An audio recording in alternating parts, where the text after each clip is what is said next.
jadi ketua wisuda April. Terus saya ingin bagaimana caranya menerapkan suatu metode kaderisasi yang tepat ketika saya masuk anggota Mamet HMTB. Berjinjang terus. Oke, sip. Saya Kalau saya pertama pengen ngebawa nama HM keluar, jadi supaya bisa kenal sama banyak orang itu pas jadi komandan lapangan OSKM.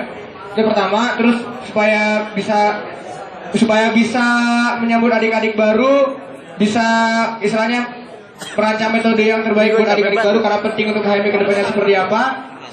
Saya itu adalah staf dari PSDA dan dia menjadi anggota divisi Mamet MBC. Terus terakhir waktu menjadi koordinator lapangan wisuda supaya ada kontribusi nyata yang benar-benar internal buat HME karena sebelumnya itu kontribusi nyatanya baru buat stay itu pasti di koordinator PLO kayak gitu.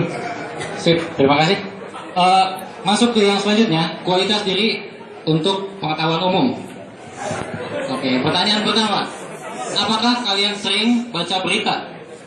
Sering. Diam.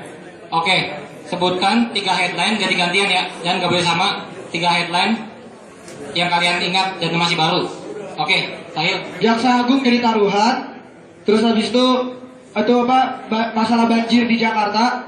Ganti-gantian. Oh, oke. Tadi, oke, lanjut. Diam. Salam gigit jari. Oke. Lanjut. Normalisasi sungai di Jakarta. Oke. Interstellar masuk peringkat 9 di IMDb. Oke, nggak apa-apa. Oke, lanjut. Ini Neso Nuras meninggal karena hampir ketahuan selingkuh sama ini pacar adiknya. Oke, bagus.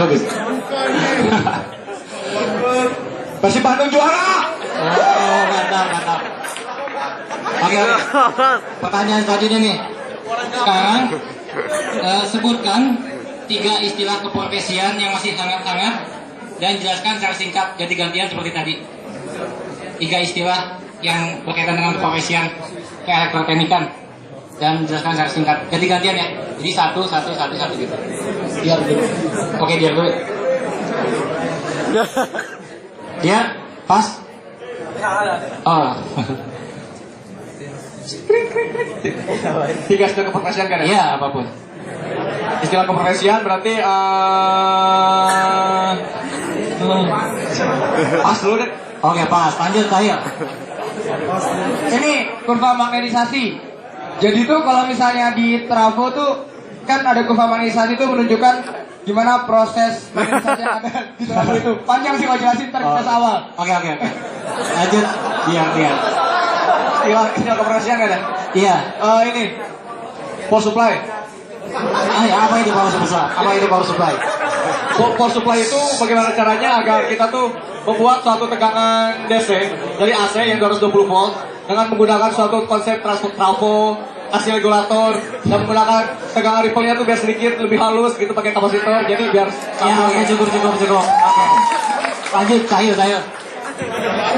Yang baru ya nih. Jangan yang lama banget ini tahun berapa nih dia? Yang baru apa ya? Gardu induk sih paling. Gardu induk tuh yang buat trafo yang untuk mensebab tegangan dari sisi pembangkit ke transmisi. Ini semua tes awal sih kayaknya. Yang lain dong tes. Yang satu tes awal, yang satu WS gimana nih? keprofesian kan? Iya. Xbox One. Oh, boleh. Ini boleh. Apa itu Xbox One? Xbox One itu suatu multimedia yang kita pakai di rumah. Bagaimana caranya agar dengan Xbox One itu kita bisa bermain game. Jangan X1 kan? Xbox One apa lah namanya itu? Nah, bisa bermain game, bisa browsing, bisa bermain dengan satu dunia. Ya pokoknya keren lah. Tapi ada satu kekurangannya. Apa itu? Mahal. Oh. Oke. Jayus lagi. Apa nih? FIFA 15. Ayo. TDL sih TDL. Apa itu tadi? Tarif dasar listrik. Soalnya nggak sadar kita tuh jurusannya elektroteknik tapi kita nggak hafal nih tarif dasar listrik itu kayak gimana. Jadi kita bayarnya numpang sama orang tua terus. Gitu. Oke, menarik. Pertanyaan selanjutnya. Kepada kedua calon, sebutkan 3 orang yang kalian kagumi sebagai pemimpin dan kenapa? Nabi Muhammad, Umar bin Khattab sama bapak saya sendiri. Ya, kenapa alasannya? Kalau Nabi Muhammad itu teladan semua orang. Kalau Umar bin Khattab saya sangat senang dengan kecerdasannya, ketegasannya, tapi dia juga egaliter untuk bisa turun ke masyarakatnya. Itu Umar bin Khattab, dan dia orangnya sangat peka dan sangat peduli. Jadi emang dari dulu sangat mengidolakan dan berusaha minimal, walaupun gak mungkin juga, minimal mendekati Umar bin Khattab. Kalau bapak saya belajar ketulusan, kesabaran, dan sedih. Ya gitu deh. Ya gitulah. Iya. Ya intinya. Ya udah deh. Oke, cukup. Dia. Oke, tiga tadi sama lah ya ide. Jawaban yang lainnya. Satu, Iya. Abraham Lincoln. Abraham Lincoln. Jadi kenapa? Karena dia merelakan dirinya dicaci maki oleh seluruh kabinet-kabinetnya hanya untuk menghapus perbudakan-perbudakan yang ada di Amerika Serikat. Sehingga dia dicap sebagai bapaknya dari si kulit hitam sendiri, itu Abraham Lincoln. Yang kedua itu Jokowi. Karena saya suka relawan Jokowi dari dulu sampai sekarang. Makanya tadi selalu gigit jari kan. Nah, terus kenapa Jokowi? Dia tuh bagaimana caranya benar-benar tulus, mau satu persatu dan benar-benar dekat dengan masyarakat. Ya gitulah, karena saya belum pernah lihat pemimpin seperti itu. Yang terakhir itu adalah pemimpin Ridwan Kamil. Kenapa? Karena dia tuh selalu melakukan hal-hal yang kecil, tapi dengan hal-hal yang kecil itu masyarakat tuh jadi jatuh cinta terhadap si sosok pemimpin ini. Padahal dia sendiri belum melakukan suatu kebijakan yang benar-benar fatal bagi Bandung. Seperti bagaimana caranya agar mengatasi kemacetan dan lain sebagainya. Yang dilakukan tuh hal-hal kecil seperti memakai baju di setiap pohon. Pernah lihat nggak pohon Bandung dipakai bajuin gitu kan? Nah, terus revitalisasi taman dan lain sebagainya. Gitu. Sip. Buat moderator nih masih ada waktu? Punya setengah menit lagi deh. Setengah menit lah. Oke, intinya saya tidak akan menyampaikan closing statement karena menurut saya intinya yang bisa memperbaiki kualitas diri kalian itu ya kalian sendiri gitu.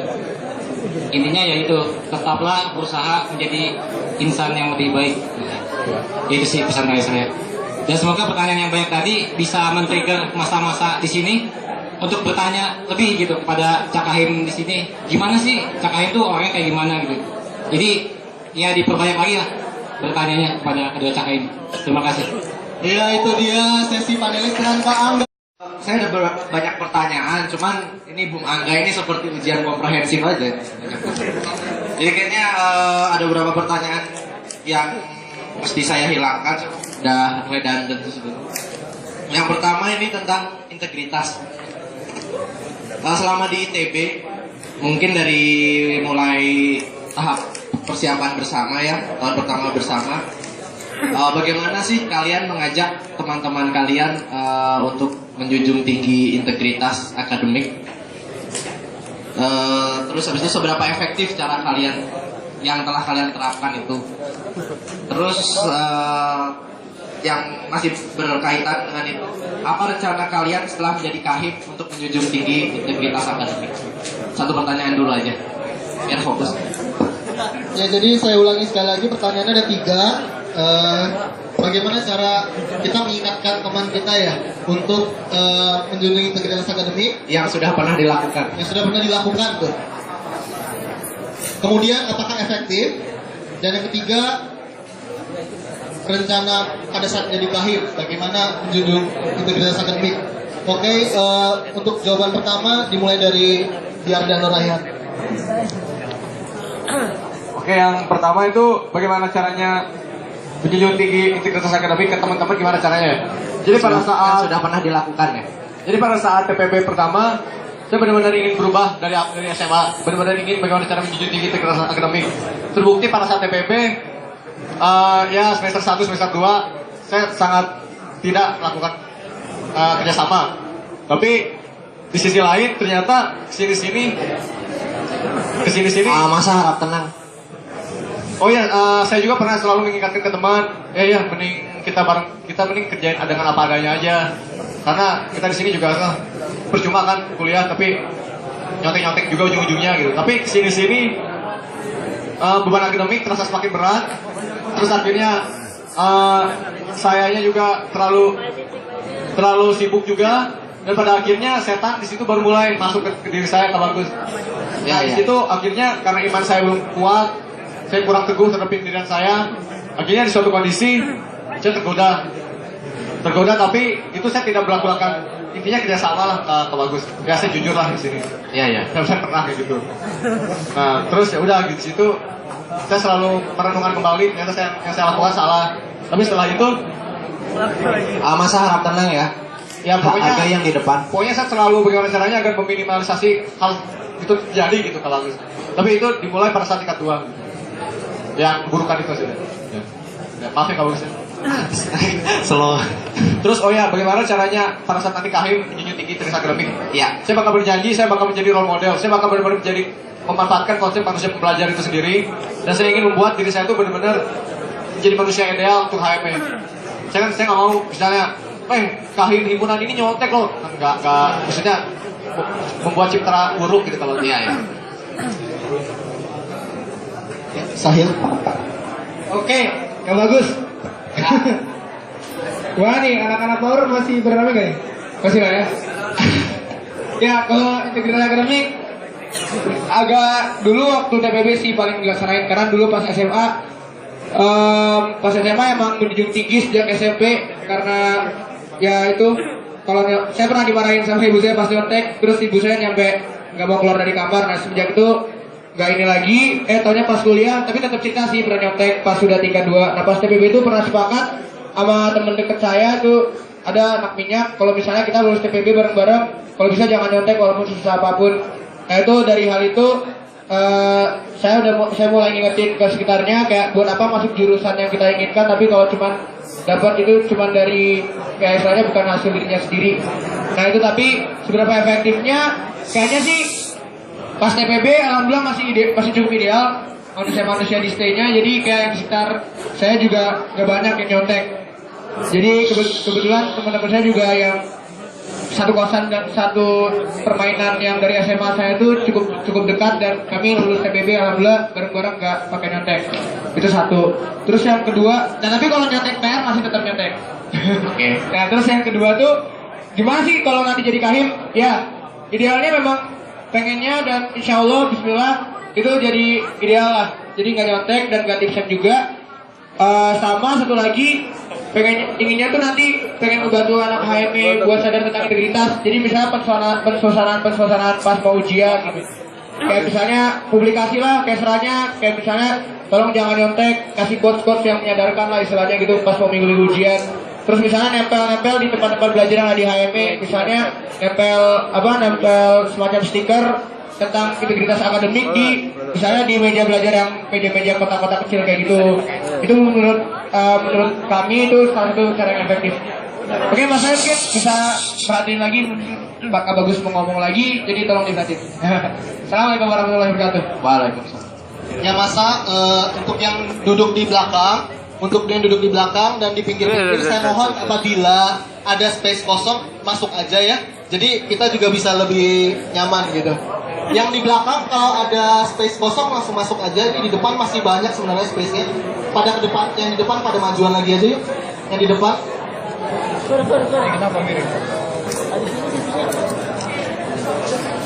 Sebelum kita lanjutkan ke pertanyaan berikutnya, mohon yang di sini maju ke depan dulu,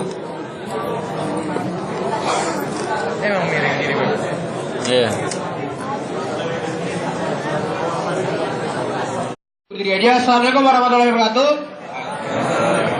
Jadi pertanyaan dari Kak Bagus cukup sulit ya sebenarnya, kualitas diri itu seperti apa? Karena saya nggak apa. Coba deh tanpa KBBI. Jadi kualitas diri itu seberapa misalnya? Kalau misalnya parameter saya itu enggak, tapi mungkin orang-orang di sini ngelihat seberapa bagus nih calon Kahim yang ada di HME ini. Seberapa bagus itu bisa dilihat dari berbagai macam sisi, dari mulai sifatnya sehari-hari, atau dari mulai bagaimana integritas akademiknya, dari mulai sisi akademiknya kayak gimana, pengalaman organisasinya kayak gimana, dia prestasinya seperti apa. Jadi kayak kualitas kan kalau misalnya secara subjektif terlihat dari sifat, itu pertama. Tapi kalau misalnya terlihat secara kuantitatif atau parameter itu bisa dilihat dari yang tadi kami presentasikan berdua. Nah itu adalah secara kuantitatifnya diri seperti itulah kualitas diri menurut saya pribadi, dan bukan kayaknya sih, dan ini bakal ngebantu nih kayak pandangan dari teman-teman semua mungkin terbuka dengan kualitas yang seperti itu, dengan cerita-cerita dari promotor tadi atau cerita dia tentang SWOT-nya diri dia gimana, bisa melihat nih gimana sih sebenarnya akhirnya sebenarnya dan bisa menepis juga isu-isu negatif yang ada di luar sana mungkin. Ya mungkin ada yang nggak suka jadi kayak menyebarkan isu jadi kayak mungkin bisa menepis hal itu. Terima kasih. Assalamualaikum warahmatullahi wabarakatuh. Wah, Wan, menutup. Kak Bagus, jadi tentang kualitas diri itu ada 3 Kak Bagus. Apa tuh? Jadi pertama tuh seberapa bagus karakter kamu, seberapa bagus jasmani kamu, Ya. dan seberapa bagus rohani kamu, itu saja. Oke. Nah, tambahan untuk pertanyaannya, bagaimana kalian mengukur kualitas diri kalian masing-masing dari diri kalian? Karena orang lain mengukur kualitas diri orang lain itu lebih mudah daripada mengukur kualitas diri sendiri. Oh, Snyder.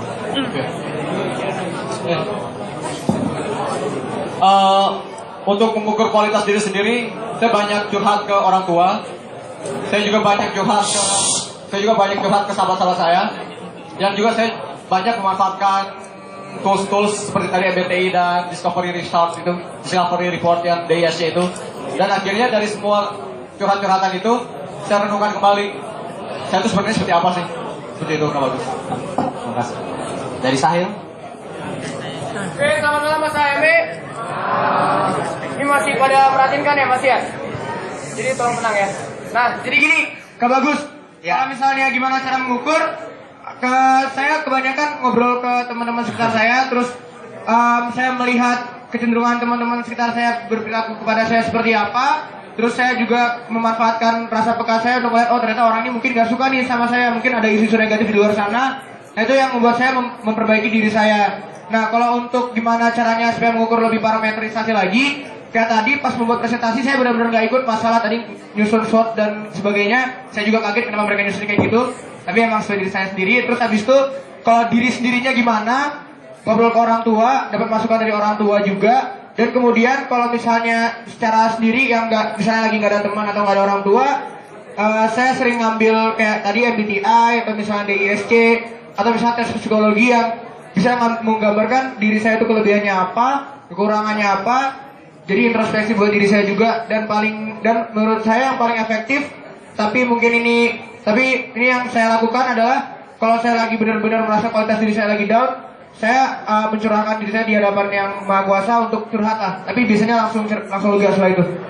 Itu mengukur kualitas diri juga menurut saya. Assalamualaikum warahmatullahi wabarakatuh. Waalaikumsalam. Oke, pertanyaan selanjutnya tentang pembagian waktu ya. Time division, multiplex. Jadi seandainya nanti kalian berdua terpilih menjadi ketua himpunan HME, tentu akan banyak sekali agenda-agenda yang akan kalian kerjakan, entah itu untuk HME sendiri, untuk akademik kalian, untuk keluarga, untuk unit, dan apapun itu. Katakanlah kalian memiliki beberapa kegiatan yang harus diselesaikan dalam suatu durasi waktu tertentu. Mana yang kalian pilih? Mencoba menyelesaikan semua kegiatan atau semua tugas itu dalam durasi waktu yang terbatas itu, tapi hasilnya masing-masing apa adanya, atau kalian berusaha sebisa mungkin setiap kegiatan atau problem itu kalian selesaikan seperfect mungkin, walaupun nanti pada akhirnya ada problem yang terkejar. Apa alasannya? Jopri nggak ngerti. Saya ulangi lagi ya pertanyaannya. Tentang bagi waktu, kalau terpilih. Jadi intinya sih memilih kualitas atau kuantitas. Tuh. Kualitas atau kuantitas? Dari Diar dulu. Memilih kualitas atau kuantitas? Ya dari pembagian waktu yang tadi itu. Kalau studi kasusnya seperti itu. Kalau misalnya harus tepat waktu, benar-benar tepat waktu, saya benar-benar memilih tepat waktu itu, Kak Bagus. Tapi untuk yang proses pencegahan ini, akhirnya saya tidak tepat waktu. Tapi saya benar-benar tingkatkan kualitas saya. Jadi di satu sisi terkadang kalau ada, jadi gimana Kak Bagus? Tergantung kondisi diri saya saat itu sih sebenarnya Kak Bagus. Apakah saya benar-benar harus mengambil kuantitas atau kualitas gitu. Tapi ya seperti itu tadi, misalnya kalau laporan nih, deadline-nya jam 12, Ya. misalnya gitu Kak Bagus. Ya. Nah, saya bakal tetap memperhatikan kuantitas kan ya gitu. Iya, ya. Tapi kalau misal saya juga pernah, saya tidak ngerjakan tidak tepat waktu, tapi saya benar-benar tingkatkan kualitasnya. Gitu. Oke. Kalau saya sendiri pengen bikin ini jadwal, jadi jadwal kegiatan itu seperti apa, dan itu udah mulai kelaksanaan sekarang. Tapi mungkin akhir-akhir ini ada chaos karena proses ini. Nah tapi pengennya nanti teratur hidupnya. Jadi kalaupun misalnya kuantitas tuh jadi kayak pilihan terakhir. Jadi kualitas tetap pilihan utama. Tapi menurut saya pribadi, yang paling penting ketika nanti misalnya jadi ketua himpunan, HM itu harus bisa jadi prioritas yang atas bersama akademik. Jadi gimana caranya buat menyimbangkan keduanya? Itu yang harus itu. Dan kemarin juga belajar time management juga. Jadi mungkin bakal pilihan pertamanya bikin jadwal waktu supaya bisa melakukan dengan berkualitas. Tapi plan B-nya adalah dengan cara mengkualitaskan itu semua. Kasih. Assalamualaikum warahmatullahi wabarakatuh. Tambahan untuk itu Seperti itu. Nyicil. Tapi akhir-akhir ini deadliner. Oke, selanjutnya tentang kepemimpinan ya. Menurut kalian apa arti pemimpin dan kepemimpinan? Dari Diar dulu. Pemimpin itu merupakan sosok ideal, role model yang bisa dikagumi dan bisa menjadi contoh bagi anggota-anggotanya. Kepemimpinan itu merupakan suatu aura, di mana itu tuh merupakan suatu aura yang bisa diberikan ke si anggota-anggota itu sendiri. Jadi kepemimpinan menurut saya seperti aura, dan bagaimana caranya belajar bersama-sama menjadi seorang pemimpin. Tapi kalau pemimpin itu sendiri merupakan suatu role model, di mana itu merupakan sosok ideal dari suatu organisasi tersebut. Gitu. The leaders, pemimpin itu adalah orang yang the leader is the one who knows the way. Pertama choose the way, knows the way, and goes the way. Jadi pemimpin itu adalah orang yang tahu milih jalan yang mana yang ingin dia jalankan. Pemimpin itu adalah orang yang tahu gimana kondisi jalan itu, dan pemimpin itu adalah orang yang bisa dan harus menjalani jalan itu. Karena kalau misalnya tidak melakukan ketiga itu, pemimpin berubah menjadi bos. Dan bos itu adalah nyuruh aja, suruh pilih jalan, suruh cari tahu jalannya, dan suruh ke sana ke jalan itu. Nah kalau kepemimpinan itu adalah kayak apa yang kepemimpinan itu jadi sebanyak sifatnya gitu. Jadi misalnya sesuatu yang dirasakan oleh orang-orang di sekitarnya dari pemimpin tadi, itu kepemimpinan. Assalamualaikum warahmatullahi wabarakatuh. Berapa menit lagi? Kata siapa? 30 detik. Setengah menit. Masih banyak sebetulnya. Banyak sekali. Ya udah, terakhir aja penutup. Selama kalian pernah menjadi pemimpin, entah dimanapun kalian berada, apa kesalahan terbesar kalian selama menjadi pemimpin, dan bagaimana kalian meminta maaf kepada orang-orang yang kalian pimpin? Oke, dijawab cepat aja dari Diar. Kepemimpinannya adalah saya kurang peka terhadap kondisi-kondisi setiap divisi yang saya pegang, sehingga divisi tersebut akhirnya jauh dari apa yang saya harapkan. Dan saya caranya minta maaf adalah saya benar-benar langsung turun tangan, dan bagaimana caranya agar membuat si